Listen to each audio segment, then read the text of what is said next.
여러분, 어떤 분야에서 탁월한 사람들을 보면 그들에게 공통점이 있음을 발견하게 됩니다. 그것은 기본기를 잘 갖추고 있다는 점입니다. 예술인도 체육인도 기본기가 잘 되어 있는 사람이 계속 성장하고 두각을 나타내게 됩니다. 그렇다면 신앙생활에 있어서는 어떻습니까? 역시 마찬가지입니다. 기본기가 잘 갖추어야 신앙이 계속 성장하고 승리의 삶을 살아갈 수 있습니다.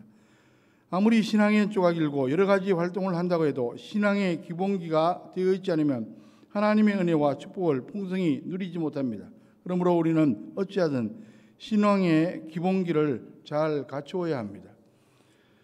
여러분, 혹시 제인 구달 박사를 아십니까? 영국의 동물학자이며 유명한 환경운동가입니다. 그녀는 코로나19가 발생한 게 인류가 지구에 대한 예의를 지키지 않고 자연을 훼손한 결과라고 말한 것으로 유명합니다. 그리고 2021년 템플단상 수상자이기도 합니다. 그녀가 쓴 책 가운데 아이들이 많이 읽는 동화책이 있는데 독수리와 꿀독새입니다. 죄송합니다. 매우 간단한 스토리입니다. 옛날 옛적 숲속에서 새들이 높이 날기 시합을 했습니다. 힘차게 날아오던 새들이 하나둘 탈락하고 독수리만 높이 날아 올라갔습니다. 독수리가 1등으로 확정되는 순간 깃털 속에 있던 작은 새 한 마리가 휙 하고 날아 올라가는 것이었습니다. 작은 꿀독새였습니다. 꿀독새는 평소에 하늘 높이 올라가서 넓은 세상을 내려다보고 싶었지만 불가능했습니다. 그런데 이 기회에 독수리에게 달라붙은 덕택에 소원을 이룰 수가 있었습니다. 누군지 혼자서 할 수 없고 서로 도와야 한다는 교훈을 담고 있는 이야기입니다. 그런데 이 이야기를 신앙과 연결해서 한번 생각해 보십시오. 꿀독새가 혼자의 힘으로 높이 날아올 수 없었지만 독수리에게 달라붙음으로써 가능했던 것처럼 저와 여러분도 마찬가지입니다. 우리가 비록 연약한 존재이지만 전능하신 하나님께 달라붙기만 잘하면 승리할 수도 있다는 이야기입니다. 이것이 바로 신앙의 기본기입니다. 아무쪼록 저와 여러분들도 신앙의 기본기인 하나님께 달라붙기를 잘 익혀서 승리하는 인생을 살아가시기를 주님의 이름으로 간절히 축원합니다. 신앙은 일종의 선택행위입니다. 하나님 편에서는 우리를 선택하시지만 우리 편에서 보면 하나님의 길을 선택하는 겁니다. 그 여부에 따라 인생이 결정됩니다. 구약 신명기 30장 20절에 내 하나님 여호와를 선하고 그의 말씀을 청종하며 또 그를 의지하라. 여기서 의지하라는 말씀이 중요합니다. 예전 번역 한글 개역에서는 부종하라라고 되어 있었습니다. 개인적으로 그 번역이 더 좋은 것 같습니다. 붙어서 따라가다, 달라붙다라는 말입니다. 히브리 성경 원어에 가까운 번역입니다. 히브리어로 다바크인데 꼭 달라붙다 그런 뜻을 가지고 있습니다. 이스라엘이 가나안 땅에 들어가도 절대 다른 데 한눈 파지 말고 오직 하나님께 꼭 달라붙어 있으라는 말씀입니다. 그런데 성경을 잘 보면 하나님에게 꼭 붙어 있는 사람은 반드시 응하고 반대로 하나님에게서 멀어지고 하나님을 등진 사람은 반드시 망한다는 사실이 계속 강조됩니다. 하나님에게 꼭 붙어 있으므로 승리한 사람들 중에 대표적인 인물이 바로 룻입니다.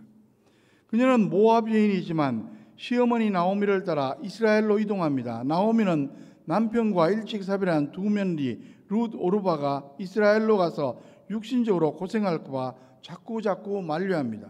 결국 오르바는 떠나갑니다. 하지만 룻은 악착같이 나오미를 따라갑니다. 물론 인간적인 정도 있었지만 핵심은 모압 신을 버리고 이제 하나님만 믿겠다는 결단입니다. 그러니까 하나님께 달라붙은 것입니다. 룻기 1장 14절에 보면 그들이 소리를 높여 다시 울더니 오르바는 그의 시어머니에게 입맞추되 룻은 그를 붙쫓았더라. 붙쫓는다는 말이 다바크입니다.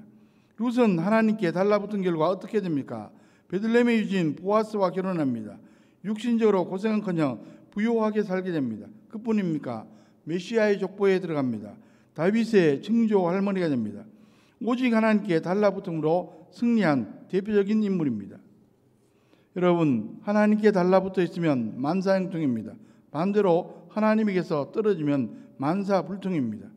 부디 저와 여러분들은 하나님께 항상 달라붙어 있으므로 꼭 승리하시기 바랍니다. 여러분, 혹시 폴 마이어를 아십니까?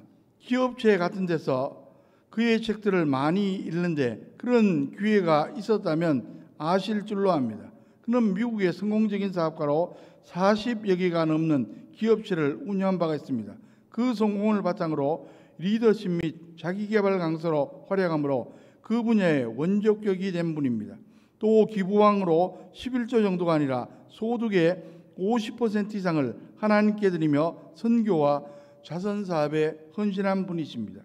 그런데 그의 성장 배경을 하면 참으로 놀라울 정도입니다. 가난한 이민자 가정 출신으로 월세가 없어서 노숙자로 지낸 적도 있습니다. 게다가 말을 더듬는 핸디캡도 있었습니다. 하지만 그는 항상 지킨 원칙이 있었습니다. 하나님께 달라붙어 있는 것이었습니다. 이 원칙을 지키니까 하나님께서 지혜도 주셨습니다. 세일즈맨을 하는데 얼마나 적극적으로 효과적으로 잘했는지 27살에 백만장자대에 오르게 되었고 계속 승승장구할 수 있었습니다. 그는 신앙의 기본기를 부모님으로부터 배웠습니다. 그의 여러 책들 중에 신앙 원리를 담은 책이 성공을 유산으로 남기는 법입니다. 그는 부모로부터 아무것도 물려받지 못했지만 신앙의 기본기 하나만큼은 확실하게 전수받았습니다. 그것이 바로 그의 인생 승리의 비결이었습니다.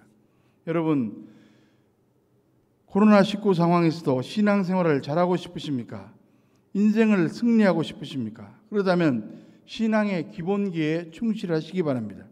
그러면 우리가 비록 연약하고 부족해도 하나님의 은혜 가운데 생명과 축복의 길로 나아가게 될 줄로 믿습니다. 아무쪼록 하나님께 달라붙어 있으므로 꼭 승리하시고 자손들에게 이 원리를 전수해서 자자손손 승리케 하는 저와 여러분들 다 되시기를 주님의 이름으로 간절히 축원합니다. 이스라엘 자손이 애굽으로 옮겨온 지 17년이 지났습니다. 그동안 그들은 목축업으로나 인구로나 말로 표현할 수 없을 정도로 굉장히 번창했습니다. 오늘 본문은 알지만 그 앞에 창세기 47장 27절 말씀을 보십시오. 이스라엘 족속이 애굽 고센 땅에 거주하며 거기서 생업을 얻어 생육하고 번성하였더라. 이스라엘 족속이 애굽 고센 땅에 거주하며 거기서 생업을 얻어 생육하고 번성하였더라. 여기서 중요한 점은 이스라엘 백성들이 애굽으로 온 것은 흉년을 피하기 위해서였는데 왜 흉년이 끝난 후에도 가나안 땅으로 돌아가지 않았냐 하는 것입니다. 요셉의 예측에 따르면 이 엄청난 흉년은 7년 만에 끝나게 되어 있었고 실제로 7년 만에 끝났을 겁니다. 그러나 야곱의 식구들은 무려 17년이 지나도 가나안 땅으로 돌아가지 않고 애굽에서 목축을 계속하면서 많은 자녀들을 낳아 기르며 번창하고 있었습니다. 여기에서 생육하고 번성하였다는 것은 이스라엘 자손들이 고센 땅에서 엄청나게 많은 아이들을 낳았으며 그 아이들이 죽지 않고 살아남았다는 뜻입니다. 왜 그들은 6년이 끝났음에도 불구하고 가나안 땅으로 돌아가지 않았습니까? 이 중요한 문제에 대해서 성경은 전혀 언급하고 있지 않습니다. 단지 성경이 말씀하는 것은 자신의 죽음이 임박한 것을 본 야곱이 자신을 가나안 땅에 묻음으로써 앞으로 후손들이 그곳으로 돌아갈 마음을 갖게 하라고 부탁했다는 것입니다. 47장 30절 말씀도 한번 보십시오. 내가 조상들과 함께 눕거든. 가나안 땅에 묻힘으로써 바란 것은 두 가지였던 것 같습니다. 첫째로 그는 가나안 땅을 기업으로 주신다는 하나님의 약속을 자기가 끝까지 붙들었다는 사실을 자손에게 남기기 원했습니다. 비록 흉년을 피해 잠시 애굽으로 왔다가 애굽에서 죽긴 했지만 가나안 땅을 주신다는 하나님의 약속을 죽는 날까지 포기하지 않고 붙들었다는 사실이 자손들의 마음속에 남게 되기를, 그리하여 그들도 그 약속의 땅을 포기하지 않게 되기를 그는 원했습니다. 둘째로 야곱의 후손들이 자신의 시신을 장사한다는 명목으로 가나안 땅에 한번 가보기를 원했습니다. 물론 가나안 사람들은 그의 많은 자손들이 영구적으로 자신들의 땅에 이주하는 것을 허락지 않을 겁니다. 그러나 자기 부모를 자기들 무덤에 장사하기 위해 간다는데 누가 뭐라고 하겠습니까? 이렇게 야곱의 시신을 장사하기 위해서 자손들이 한번 가나안에 가보는 것은 출애굽을 위한 가상 훈련이 될 수도 있습니다. 야곱은 많은 자손들이 언젠가는 애굽을 반드시 떠나 가나안으로 가야 한다는 것을 알고 있었습니다. 그래서 그들의 마음속에 우리 조상들은 누구나 죽을 때까지 하나님의 약속을 붙들었다. 그래서 그들의 무덤은 모두 가나안 땅에 있다는 것을 깊이 인식시키려고 했습니다. 그뿐 아니라 실제로 그들이 자기 시신을 메고 가나안 땅에 가보는 과정을 통해 가나안 땅에 오는 것이 불가능한 일은 아니구나, 이런 식으로 하면 올 수도 있겠구나 하면서 구체적인 상황들을 머릿속에 그려보기를 원했습니다. 이것을 보면 신앙의 지도자에게 그 가르침과 실제 생활의 일치가 얼마나 중요한지 알 수 있습니다. 이런 내용을 다른 사람에게 가르치는 것과 자기 자신이 그 내용대로 사는 것 사이에는 큰 차이가 있는 것 같습니다. 특히 신앙은 눈에 보이지 않는 것을 믿는 겁니다. 그런데 눈에 보이지 않는 것은 증명할 수가 없기 때문에 남에게는 좋은 내용을 가르쳐 놓고 실제로 자신은 엉뚱한 방식으로 살 수도 있습니다. 야곱은 자신이 하나님의 약속을 믿었으며 그 약속에 따라 살았다는 것을 자신의 장사를 통해 보여주고자 했습니다. 여러분, 그리스도인은 죽으면서 자신의 신앙을 증명합니다. 살아있을 때는 잘 믿는 것 같았는데 죽을 때 신앙을 부인하는 사람들도 있습니다. 사람은 죽는 그 한순간을 통해서 자기가 한평생 무엇을 믿었으며 무엇을 붙들었는지를 증명해 보입니다. 여러분, 죽음에 임박했을 때 사람들이 공통적으로 느끼는 것이 무엇입니까? 그동안 너무나 자기 자신만을 위해서 살아왔다는 겁니다. 자기만을 위해서 살아왔다는 겁니다. 남을 위해서 한 일이 별로 없다는 겁니다. 오히려 말이나 행동으로 다른 사람들의 마음을 아프게 한 일이 너무 많고 자기에게 은혜를 베풀어준 사람들에게 고맙다는 말 한마디를 하지 않으면서 살아왔다는 것입니다. 이렇게 죽음이 임박했다는 사실을 알고 나서야 비로소 자신의 삶이 너무 한쪽으로 치우쳤음을 알게 됩니다. 그러나 그렇게 깨달았다 하더라도 모든 것을 돌이키기에는 이미 시간이 늦어 있을 때가 많습니다. 그나마 거의 대부분의 사람들은 죽음을 준비할 시간조차 없이 죽음을 맞이하게 됩니다. 자기 욕심만 열심히 추구하다가 중간에 손 놓고 탁 죽는 겁니다. 여러분, 어떤 사람에 대한 정확한 평가는 그가 죽었을 때 나오게 되어 있습니다. 살았을 때 이러쿵 저러쿵 하는 평가는 정확하지가 않습니다.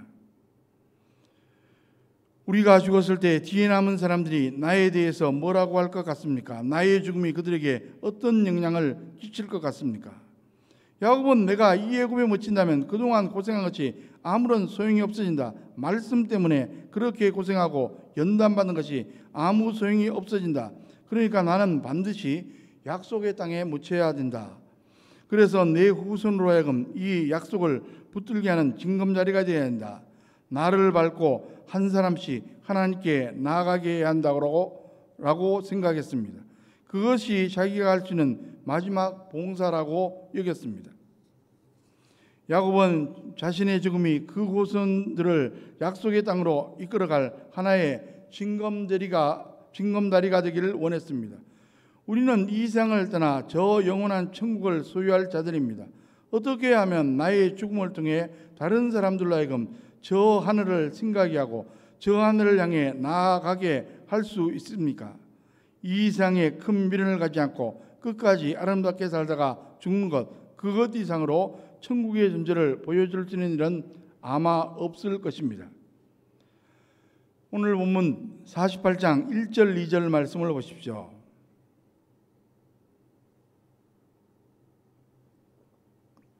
요셉은 아버지 야곱과 같은 소망을 가지고 있었기 때문에 야곱의 말대로 가나안 땅에 장사 지내겠다고 맹세했습니다.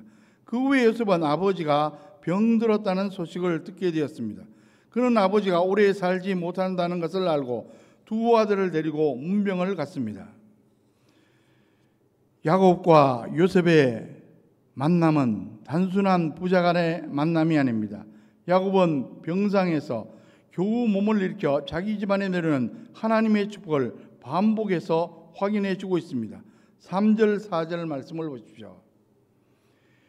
야곱의 집은 중요한 복이 흐르고 있는 집이었습니다. 그 복은 단순한 복이 아니라 다른 사람에게 복이 임하게 하는 복, 복을 잠글 수도 있고 열 수도 있는 복, 복의 근원이 되는 복이었습니다.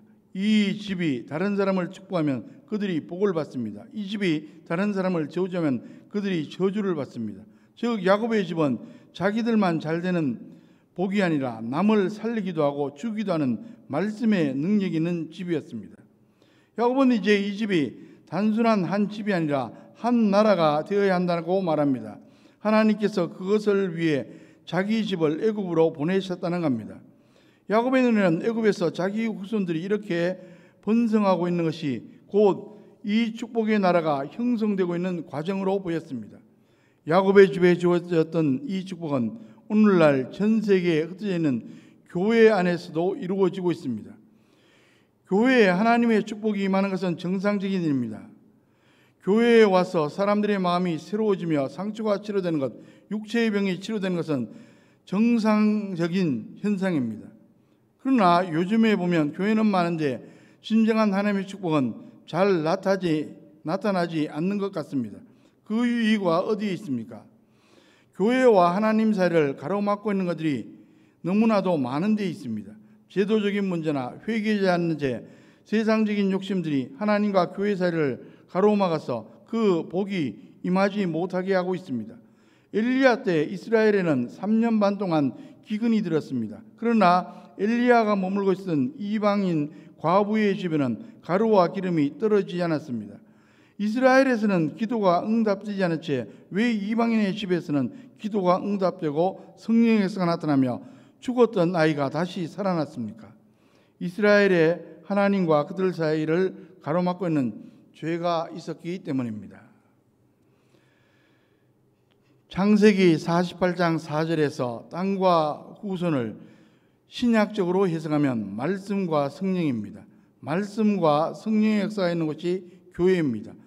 거기에서 기도가 응답이 되고 거기에서 새로운 삶이 시작됩니다. 예배 드릴 때 내 영혼이 흥분되면서 하나님을 향한 찬양과 기도가 나와야 합니다. 내 속에 있는 모든 존재들을 내려놓을 수 있어야 합니다. 교회가 세속화되었을 때 신앙생활한 그리스도인은 예배 드린다는 것이 얼마나 엄청난 것인지 잘 모르고 있습니다. 우리는 예배 드리면서 변해야 합니다. 하나님 말씀이 내 귀에 들릴 때, 내 속에 감동이 일어날 때 기도해야 하고 전심으로 반응해야만 합니다. 5절 6절 말씀을 보십시오. 야곱과 요셉의 만남에서 특이한 점은 야곱이 요셉의 두 아들 므낫세와 에브라임을 자신의 친자식으로 입양했다는 겁니다. 여기서 우리가 알아야 할 것은 요셉이 낳은 아이가 므낫세와 에브라임 두 명만이 아니었다는 사실입니다. 므낫세와 에브라임 말고도 여러 아들이 있었습니다. 그런데 야곱은 유독 자신이 애굽에 오기 전에 태어난 두 손자 므낫세와 에브라임을 입양해서 르우벤이나 시몬처럼 자신의 자녀로 삼습니다. 다른 아들들은 요셉의 아들로 남을 것이며 나중에 가나안 땅을 차지할 때 므낫세와 에브라임 속에 포함되어 땅을 차지하게 될 것입니다. 이렇게 해서 에브라임과 므낫세는 각각 하나의 지파로서 이스라엘 12지파 중 2지파의 자리를 차지하게 됩니다. 왜 야곱은 에브라임과 므낫세를 자신의 친아들로 입양했습니까? 여기에는 굉장히 중요한 의미가 담겨 있습니다. 요셉은 형들의 시기심 때문에 야곱의 집에서 쫓겨나 이방 지역에서 살았습니다. 그리고 거기에서 이방 여자와 결혼하여 이방인 아들을 낳았습니다. 그렇다면 이 이방인 아들들은 하나님의 축복과 관련해서 어떻게 되는 겁니까? 야곱은 요셉이 형들에게 쫓겨나서 애굽 땅에서 종살이 했던 것을 신앙적인 타락으로 보지 않고 일종의 선교로 보고 있습니다. 그러니까 므낫세와 에브라임은 선교의 열매인 셈입니다. 야곱은 이들을 더 귀하게 생각해서 요셉의 아들로 보지 않고 자신의 친아들로 여겨 갑절의 축복을 누리게 했습니다. 이렇게 므낫세와 에브라임이 요셉 지파 대신 이스라엘 12지파 속에 들어가 2지파의 분깃을 차지하게 됨으로써 이스라엘은 13지파가 됩니다. 그런데 레위 지파는 제사장 지파로서 기업이 없기 때문에 12지파로 세는 겁니다. 또한 야곱은 요셉에게 그의 어머니 라헬의 이야기를 해줍니다. 7절 말씀을 보십시오. 요셉의 어머니 라헬은 하란에서 얼마든지 살 수 있었습니다. 그런데 하나님이 약속하신 땅으로 가야 한다는 야곱의 말을 듣고 친아버지가 있는 하란을 떠나 가나안 땅으로 가다가 중간에 죽었다는 겁니다. 라헬은 막내 아들 베냐민을 낳다가 길에서 죽었습니다. 이것을 볼 때 임신한 라헬에게 가나안으로 가는 길이 얼마나 힘들고 고통스러운 여정이었는지 알 수가 있습니다. 그러나 야곱은 좌절하지 않았습니다. 그토록 사랑하던 아내 라헬이 죽었음에도 불구하고 중간에서 포기하지 않고 그 죽은 시신을 운구해서 결국 가나안 땅에 묻었습니다. 무슨 말입니까? 야곱의 식구들은 이 하나님의 약속을 위해서 엄청난 희생을 치루었다는 이야기입니다. 그러면서 야곱은 하나님이 명령하시면 요셉 또한 그 형제들과 함께 다시 한번 이 애굽 땅을 떠나야 한다고 다짐시키고 있습니다. 여러분, 저와 여러분들도 2번 떠나야 합니다. 한 번은 이 세상의 과시간을 떠나서 하나님 말씀의 세계로 가는 것이고, 또 한 번은 육신을 떠나서 영원한 약속의 나라로 가는 겁니다. 이 과정에서 우리는 희생을 각오해야만 합니다. 오늘 본문에서 중요한 부분은 10절부터 12절까지의 말씀입니다. 요셉이 애굽에서 낳은 2 아들을 데리고 아버지를 찾아갈 때 야곱은 이미 임종을 눈앞에 두고 있었고 너무 늙어서 앞을 잘 볼 수 없었습니다. 그래서 요셉에게 함께 온 2 젊은이가 누구냐고 물었고, 요셉은 하나님께서 애굽에서 자기에게 주신 2 아들이라고 소개했습니다. 놀라운 것은 야곱이 애굽에 온 지 17년 되도록 요셉이 자기 아들들을 아버지에게 보이지 않았다는 겁니다. 그 이유가 무엇인지는 분명하지 않습니다. 야곱이 2 손자에게 입을 맞추고 그들을 끌어안는 모습을 보면 단순히 손자들이 반가워서 애정을 표현한 것 같습니다. 그러나 그들을 끌어안는 것보다 더 중요한 동작은 자기 무릎 사이에 세운 겁니다. 므낫세와 에브라임은 1~2살 때 할아버지 야곱을 만난 것이 아닙니다. 그들은 이미 20살이 다 된 장성한 청년들이었습니다. 그런데 다 큰 이 청년들을 자기 무릎 사이에 세운 겁니다. 이 부분에 대해서 여러 가지 해석들이 있지만 대부분의 성경학자들은 입양의 특별한 의식이었을 것이라고 그렇게 추측합니다.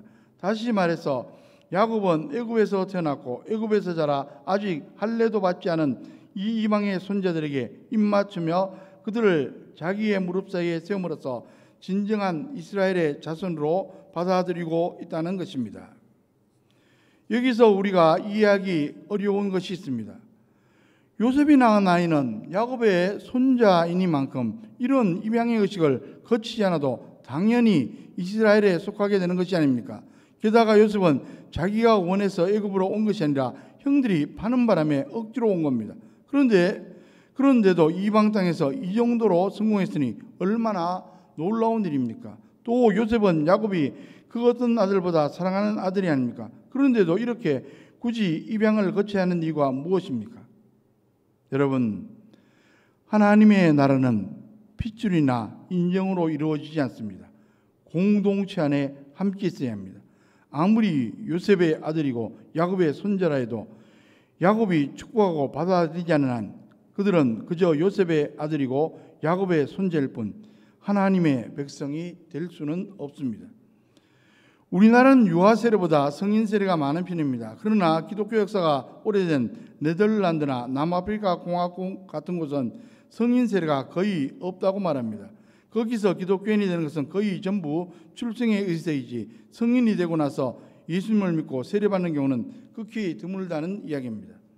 지금 요셉의 2 아들은 성인이 되어서 자신들의 의지로 하나님의 백성이 되기 위해 믿음의 조상에게 나온 경우라고 볼 수 있습니다.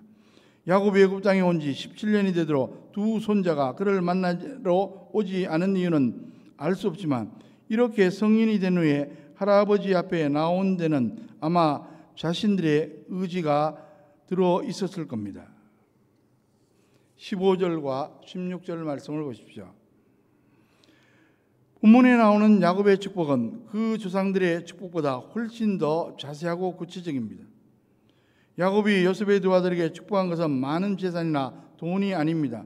그가 축복으로 손자들에게 물려준 것은 자기가 한평생 살면서 체험했던 하나님, 그의 할아버지와 아버지와 자기가 체험했던 그 하나님이었습니다.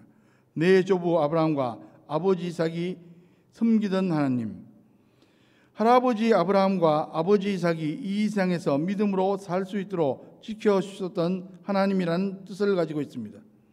즉 할아버지와 아버지가 불신 세상인 가나안 땅에서 땅 한 평 없이도 믿음으로 살 수 있었던 것은 하나님께서 그들과 함께 하셨기 때문이라는 겁니다. 야곱은 바로 이 하나님을 두 손자에게 유산으로 물려주고 있습니다. 즉 아브라함을 믿음으로 살게 하셨고 이삭을 믿음으로 살게 하시던 그 하나님께서 너희들도 그렇게 살게 해 주시라는 것입니다. 아브라함은 가나안 땅에서 집도 절도 없이 나그네처럼 살았습니다. 그러나 하나님께서는 그 어떤 왕보다 큰 능력과 존귀와 건세를 그에게 주셨습니다. 아브라함은 도저히 낳을 수 없는 아들을 낳았고 살아남을 수 없는 기근과 전쟁에서도 살아남았습니다. 더욱이 그는 이런 어려운 일을 당할 때마다 더욱 강해졌습니다. 어떻게 이렇게 될 수가 있었습니까? 하나님께서 그와 함께 하셨기 때문입니다. 바로 그 하나님이 그들의 하나님이 되시려는 것입니다. 오늘 우리가 이 말씀을 설교로 듣는 이유가 무엇입니까? 설교는 하나님의 축복을 받는 겁니다. 우리는 지금 하나님께서 아브라함을 그렇게 능하게 하시고 승리하게 하신 것처럼 우리 또한 이 세상에서 내 힘으로 복잡하게 머리 굴러가면서 하루하루 간신히 살아가는 것이 아니라 기근이 오고 환난이 닥칠수록 더 강해지고 더 유명해지고 더 존귀하게 살게 해준다는 약속을 받고 있는 겁니다.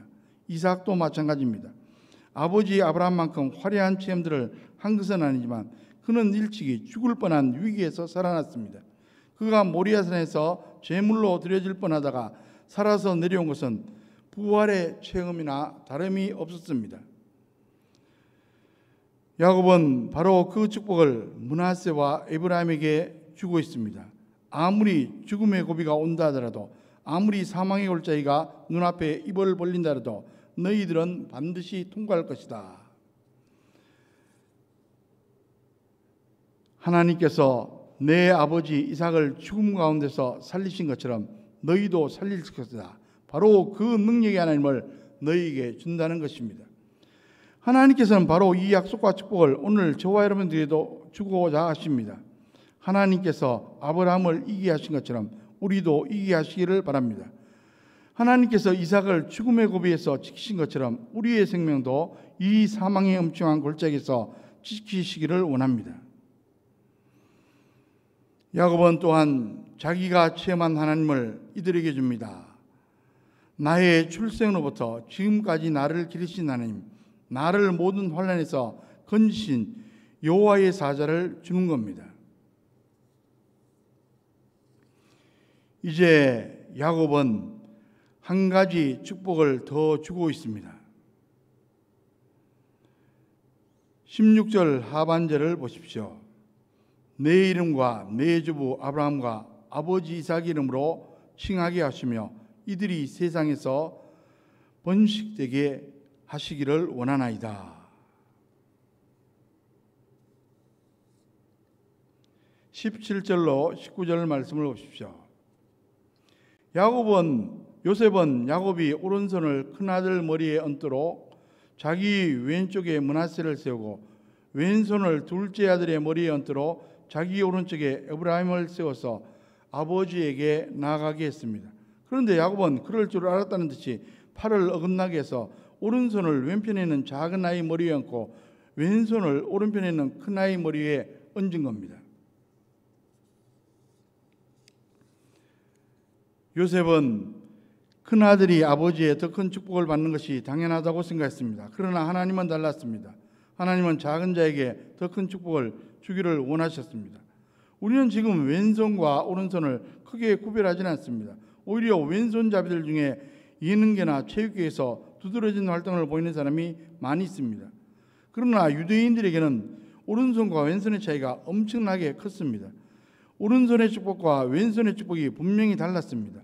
이스라엘 백성들은 하나님께서 그 강한 오른손으로 자기들을 붙들고 계시기 때문에 어떤 악한 세력도 빼내가지 못한다는 믿음을 가지고 있었습니다.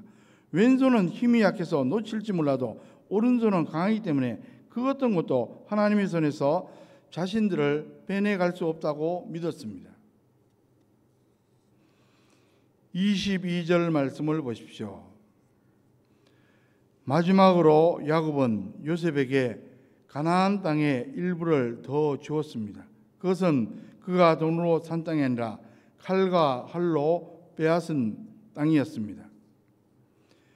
이 땅 이야기는 창세기에 나오지 않습니다. 창세기 어느 곳에도 야곱이 칼과 활로 전쟁을 했다는 기록이 나와 있지 않습니다. 단지 그가 세겜 가까이에 갔을 때 거기 있는 밭을 사서 엘엘로에 이스라엘이라는 이름을 지은 적이 있고 그의 아들들이 세겜 사람들을 칼로 죽인 일이 있을 뿐입니다. 야곱이 여기서 이야기하는 것은 성경에 기록되지 않는 일일 것입니다. 그가 원해서 먼저 싸우지는 않았을 것 같고 아마도 어쩔 수 없이 싸움에 말려드는 바람에 칼과 활로 싸우다가 땅을 빼앗게 되었을 겁니다. 이것은 이스라엘 백성이 가나안 땅에서 처음으로 전쟁을 통해 빼앗은 그들의 땅, 즉 첫 열매이자 첫 전리품이었습니다. 야곱은 이 땅을 요셉에게 선물로 줬습니다. 이것은 가장 용감한 자에게 주는 상이었습니다. 힘든 가운데서도 끝까지 하나님을 의지하고 믿음으로 승리한 자에게 주는 상이 바로 야곱 자신이 활과 칼로 빼앗은 이 특별한 전리품이었던 것입니다. 전쟁에서 가장 용감하게 싸운 자에게는 가장 중요한 상이 주어지게 되어 있습니다. 목숨을 걸고 싸운 자에게는 가장 명예로운 상이 주어지게 되어 있습니다. 결론적인 말씀입니다. 오늘 본문이 우리에게 이야기하는 것이 무엇입니까? 우리가 물려받아야 할 것은 돈이나 땅이나 권력이 아니라는 겁니다. 믿음의 사람들이 경험했던 그 하나님, 그들을 능하게 하시던 그 하나님, 그 특별한 사자를 나의 하나님으로 물려받는 것이야말로 축복 중에 축복입니다. 바로 이 시간이 바로 그 축복을 받는 시간이 되기를 간절히 소원합니다. 앞으로 남은 여러분의 삶이 아브라함과 이삭과 야곱의 삶을 다 합친 삶보다 엘리야와 엘리사를 다 합친 삶보다 더 큰 능력의 삶이 되기를 주님의 이름으로 간절히 축원합니다. 기도하겠습니다.